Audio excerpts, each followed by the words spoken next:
Sup guys, welcome back to my channel. Nerdy Sage here. Hope you guys are doing great, you're doing well when I'm here back with another video.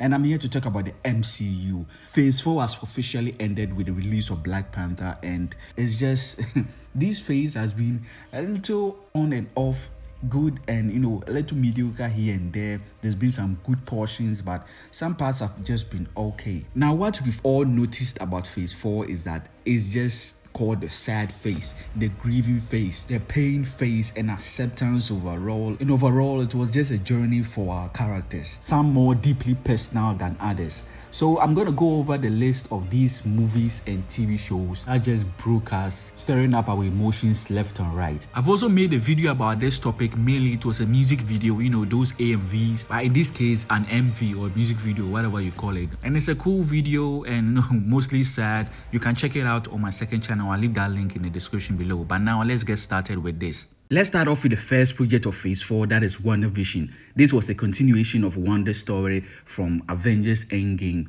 From Infinity War, we saw the tragedy that is of her losing vision. She basically made the ultimate sacrifice and killed her lover to save the universe. And this was just after her brother had died. I don't know how much time passed between them, but it seems like she just went from one pain into another pain. And in WandaVision, we got to see how she was coping with all that, and it wasn't good at all. Elizabeth Olsen's performance was just top notch. Like, she was just spectacular in making us feel what she was feeling. There were so many instances where she made us feel that way. Though at the end of the series, things kind of got resolved. It felt like she had accepted and ready to move on. But we all know what happens in Doctor Strange in the Multiverse of Madness, and I will get to that down the list. But essentially, this show was one of the best of the Disney Plus shows that came on. The story was captivating, visuals were beautiful, the score was also nice. Of course, the writing was just up there. We have said goodbye before, so it stands to reason. Now next we have The Falcon and the Winter Soldier. This whole story or premise was essentially about Sam Wilson accepting the responsibility that Steve Rogers, Captain America, had thrust onto him, the mantle of Captain America that he's supposed to carry now. He was paired with Bucky Barnes, the Winter Soldier. But when it came to the emotional beats, most of it lied with Bucky. A scene where he was being broken free of his hypnosis and mind control, which has gotten his hands so bloody that if you wash it off, you'll get a new paint job on the floor. And that scene was just heartbreaking, considering when you think about how he wasn't in control of his body and he was used to assassinate, commit different sort of crimes. See how that would damage a person. And this scene, Sebastian Stan just gave his absolutely best performance. Like, we hadn't seen this type of emotions that he displayed, and he did not miss a beat at all. And throughout the show, he was on that road of redemption. Now when it came to Sam Wilson, most of the emotional beats just lied with him taking the responsibility of being Captain America, especially when he is a black man. And that part where after their fight with John Walker, he was holding on to that bloody shield, and you can imagine what he was feeling. The shield that his friend Steve Rogers, that he has passed on to him, is now bloodied up, it's now tainted, and he feels guilty because he's the one who gave the shield away in the first place. This girl's death too was sad. I mean, in his own way, she was rash and abrasive and a lot of things, but she was still doing things that she thought was right for her people. A young girl like that, her life being snuffed out for standing up for that, it was quite sad, especially when Sam also couldn't save her even when he tried his hardest. Anyway, this show was very underrated. I think the story just didn't captivate people that much because it just dealt with super serum and all that stuff. Something we've seen in the MCU, talked about multiple times, different variations. And of course, the villain too, it was messy to say the least. But it was still a good show when you compare it to the other Disney Plus shows. Now we move on to Loki, this character that we've known in the MCU since phase 1. And it's one of the most popular and beloved MCU characters till date. But this Loki that we meet in this show is not the Loki that has gone through the progression in the MCU. So in the very first episode, this Loki, who doesn't know anything about his future, is shown all that information. How he and Thor's relationship was now good, but most importantly before that, how his mother had died and him being an indirect cause of that happening. Lastly, the worst fears of anybody, his death. and it was just wow. The emotions that Loki displayed in this show, and it was just wow. We also got to learn of Asgard's destruction. You can feel that pain too. As the show progresses, he met Sylvie, another variant of his, someone he finally gave his heart to, and then by the end of the show, his heart was completely shattered, broken, all because they couldn't agree on one thing, whether he remains was telling the truth or not. And that Sylvie betrayal was just, it was felt. He felt betrayed, and I think for the first time he knew how it felt like to be betrayed by someone you actually truly cared about. And throughout the show, Tom Hiddleston's performance did not let down. The whole show was just beautiful to look at. The visuals, writing was good, the score, I particularly like the music. I think it was my best so far in the entire Disney Plus shows, and hopefully season 2 can be just as good or even better than season 1. Up next is Black Widow, the movie that many people were not so happy about, considering the character that many people have now grown attached to was dead, and we are now showing a prequel of a story. I think it was also partly to introduce Yelena into the MCU. So we get to the emotional beats of the story, and it starts off with the family, how Black Widow grew up and what happened to her and her family and why she never mentioned them. So we arrive at the dinner scene where, we are going through some memory lane, things get intense and emotions rise up, and Natasha reveals that they aren't even a real family, something that Yelena didn't even know. The best part of my life was fake, and none of you told me. It just gave birth to such a beautiful, sad, emotional, wrecking scene. And Florence Pugh just made it a whole lot better. She delivered her lines so perfectly, and it was so believable. It just touches you how family is important, especially those who come from an adopted family. They feel it more. But even if you are not from that space, you still feel the emotions regardless. Don't say that. Please don't say that. It was real. It was real to me. You are my mother.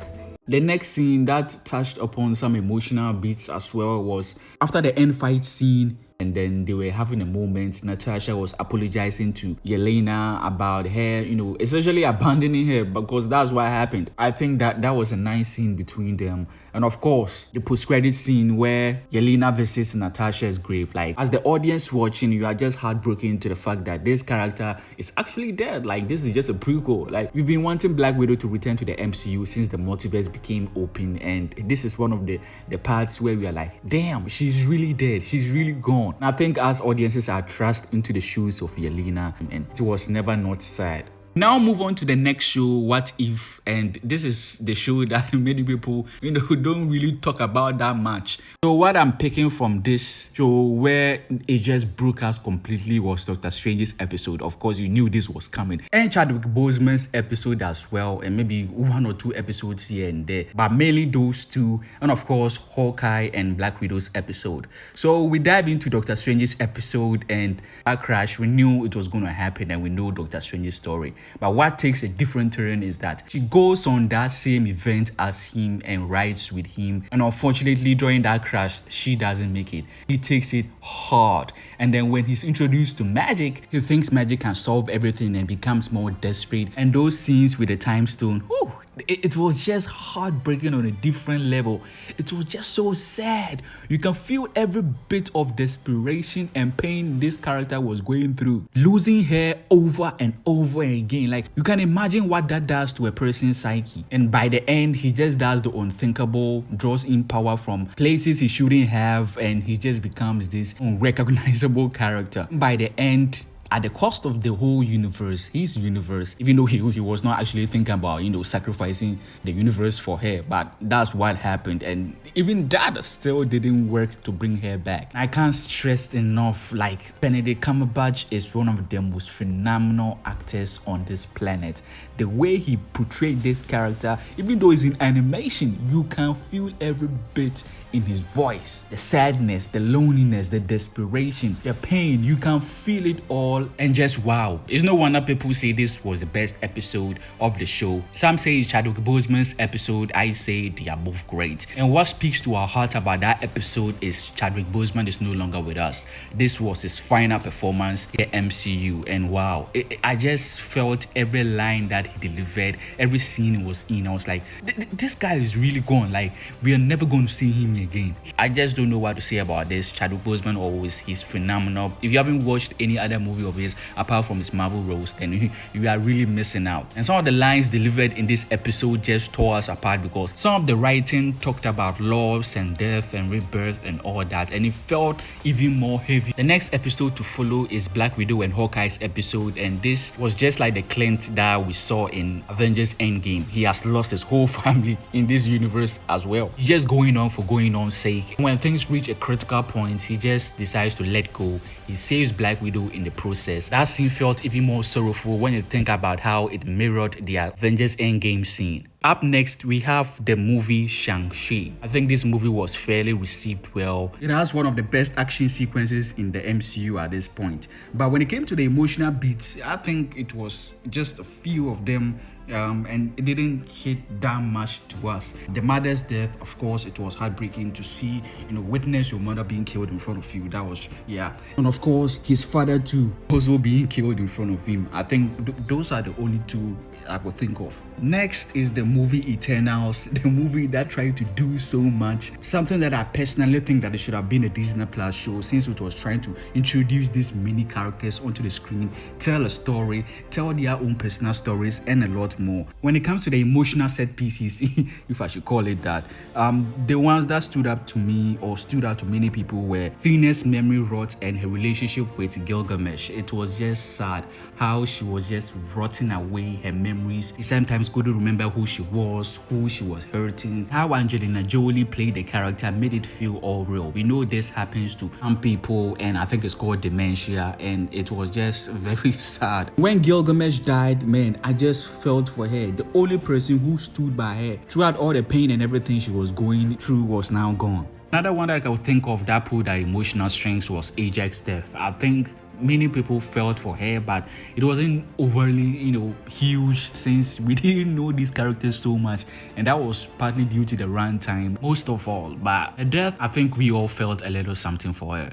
We now have our next Disney Plus shows, Hawkeye. This continues the story of Clint Barton and the character that is so underrated. The emotional strings that were attached to this show was also attached to Black Widow, Natasha Romanoff, his best friend. And Clint in this show was just feeling guilt. The fact that Black Widow, Natasha could have been alive right now if he would have been stronger and able to push himself off the ledge first. Yeah, that scene in Endgame was just gut-wrenching, and all that he was feeling was post-survival trauma. Is that word a thing? I think I just said it without even know whether it's a thing or not. But anyway, we got to see the acting chops of Jeremy Renner, and I think he didn't do a bad job at all. And of course, one of the crazy moments and one of the best moments in the show was Yelena's introduction. Her coming to kill Clint because she thinks he's the one who caused Natasha's death. He killed her per what De Fontaine told her. And what ensued between them was just a hard sore, to say the least. Him explaining to her that it was Natasha's, choice, fought hard to stop her. Yelena so blinded by pain and hurt that he doesn't believe him, and even said she should have done better. Like,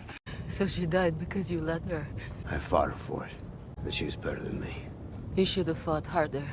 that whole exchange between them, it was just a moving scene, because we all feel for the characters. We want them to be together, to mourn together, because they both knew and loved this character, Natasha. And in the end, they were able to, find that common ground. It was through that same whistle that was highlighted in Black Widow's movie. And of course, we can't forget about Maya Lopez, this new character that we got introduced to, and her backstory was just sad. Being a kid who has these disabilities, and she already has to fit in this world, and then the only person who's actually by her side, her comfort zone throughout, and then he gets killed by Hawkeye in his Ronin phase. We now move on to Spider-Man No Way Home, one of the most anticipated and most hyped Marvel movie in Marvel history, and it was amazing. I think it's one of the best stuff to come out of Phase 4. And Peter's story continues there.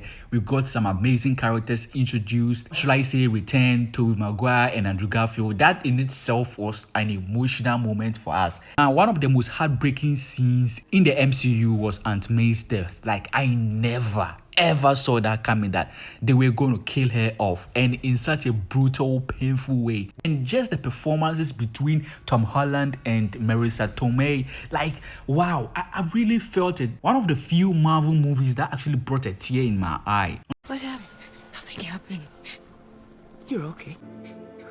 What are you doing, May? Please, will you just wake up and talk to me, please? Of course, the next emotional, wrenching scene was Peter Parker's sacrifice, especially that scene between him and MJ in I think the coffee shop. Next is the show Moon Knight, one of the most emotional, heavy Disney Plus shows that dealt into family trauma, depression, split personalities, dealt with some pretty personal hard stuff, real life hard stuff. Oscar Isaac delivers a heartbreaking performance, especially that street scene. Just sad, man. And when you go back to his backstory that was shown about how his mother used to beat him, blamed him for the death of his brother, even though he's just a kid. Seeing how he grew up and lived with that pain, that trauma, that led him to develop another personality to cope with the pain. Wow, it just touched the heartstrings. Everybody felt that, I feel like. We now get to Doctor Strange in the Multiverse of Madness, and Wanda Maximoff, the Scarlet Witch's story continues here from WandaVision. Just when we thought that everything had concluded, she's been able to move past, at least accepted her losses, and is ready to move on. Marvel was like, psych. They showed a post-credit scene in WandaVision where she was reading the Darkhold and tapping into that power, and of course, it corrupted her and she lost all reasoning. Imagine wanting to go to another universe to take another variant of yourself's children. And it's so messed up at a whole different level to the fact that we are going to take another person's kids. Like, how do you think they feel? When she could have just gone to another universe where those kids are orphans and the variant of her in that universe is dead or something. Wanda goes on this crusade of hers and leaves death and destruction in her wake. And when she finally met her kids, the variant of her kids, heartbreak even exploded even more, as if she could even be more brokenhearted. And it happened. The kids ran away from her, called her a monster. And that is when she realized all that she's done to get here and what she's even doing. I would never hurt you. Never. Another heartfelt moment in the movie was Doctor Strange and Christine's moment.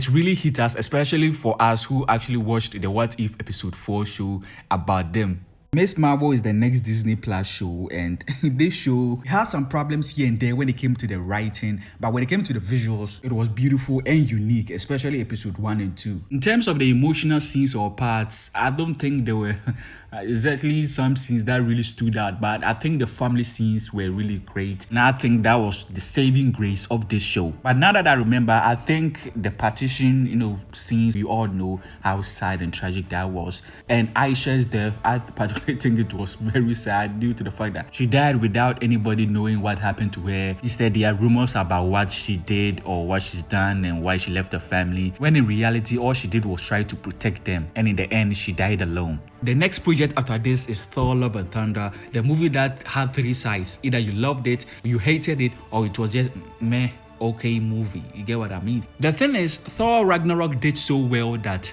Taika Waititi said that, hey, what about I take it to 100? And that's what he did. And as they say, too much of everything is bad. And well, it speaks for itself. It's not a bad movie, but the way it had jokes every single scene, apart from the gore scenes, and even parts that were supposed to be serious, like Korg's death was taken as a joke afterwards. Even Jane's cancer, her scenes, it's like they wanted to lighten the mood or something, even though it's a serious subject. Of course, Gore's daughter's death was sad, yeah, and also Jane's death, since we've known the character for a while and she just returned and now she's gone again, leaving our Thor heartbroken again. Oh, Jane and I aren't even dating anymore, so...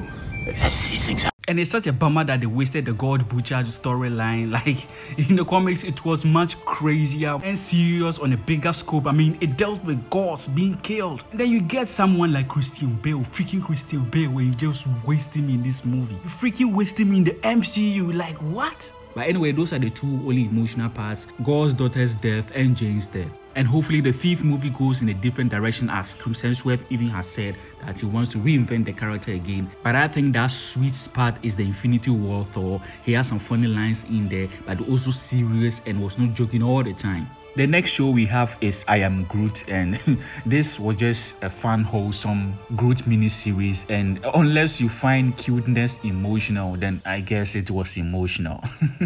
Next, we have the divisive She-Hulk show. It's either you love this show or you hate it, or you are just in the middle where you are like, it's okay. Of course, always good to see Hulk. Not a fan of what they've done to him though. I enjoyed the actress. I think some of the fourth wall breaks were cool, but they overdid some of the things. Some of the jokes landed. One was also there to make the show better. But mainly Daredevil, my man, Matt Murdock. He came in and stole the entire show. When it came to the emotional beats, it's hard to even pinpoint one and say, hey, this was a very sad scene. Most of the episodes and the scenes were either comedic in nature, funny, or tried to be serious. Even parts that were supposed to be emotional didn't evoke that much feeling in us. One particular part I say was sad was when Bruce was talking about people seeing you as a monster. And maybe the sex tape reveal scene at episode 8, but I think that scene just evoked anger overall. The ending was wholesome, but it was a little messy with the fourth wall break just going overboard. I particularly didn't mind because it was crazy, never expected it. And with the ending scene setting up World War Hulk, I'm particularly intrigued about what Marvel Studios will try to do with the Hulk IP going forward. The next project is the movie Black Panther: Wakanda Forever. This movie is just sadness. That's what I could boil it up to. The movie tried to do something on his own, but Chadwick Boseman's presence was just felt and he was missed, especially that opening funeral scene for him. Like, you really felt that, damn, Chadwick Boseman is really gone, and nothing can compare to this pain and this hurt and this sadness we feel when we think about that. And as the movie progresses, Queen Ramonda's death also hits that in the feels. Yes, it could never compare to Chadwick, but we still felt something in terms of, the characters in this universe. Throughout the movie, it is all about accepting the loss and letting go, appreciating the memories that we have left of the person that we love. Now, the last project to end phase 4 is the Guardians of the Galaxy Holiday Special, a project I totally forgot about until I saw it was released online and I watched it. And I must say, it was a really fun, special. Like, it was funny, it had charm, the music was just fantastic, and it surprisingly had emotional moments that I didn't think would get me, but it did. Examples are when the Guardians were sharing presents and Kevin Bacon and the band were singing in the background. It was also a good song. It was just a beautiful moment overall. And of course, the special one was Peter and Mantis scene, when Mantis revealed to Peter that she's his sister. Like, wow, it was just surprisingly emotional, and the way she delivered her lines and just the overall atmosphere, wow, it was truly a wholesome and heartfelt moment. And I think it ended phase 4 really well, considering the first project in phase 4 was WandaVision, which dealt with grief, just loss and sadness overall. And then you have this project that ends phase 4 on a high, beautiful, happy note. Now that's it for all the shows and movies in phase 4. Phase 4 has ended, and they were not the best phase when it came to, the phases of Marvel, MCU as a whole. I think some parts were enjoyable. Now that's it for the video. Let me know in the comments below what you thought of this. What do you think of these emotional scenes in phase 4 that broke us, and what you think about the entire phase 4 in your favorite movie and Disney Plus show? Enjoy the video, notification bell not to miss any other video. As always, Nerdy Sage here. See you guys in the next one. I've never experienced loss because I've never had a loved one to lose. But what is grief, if not love persevering?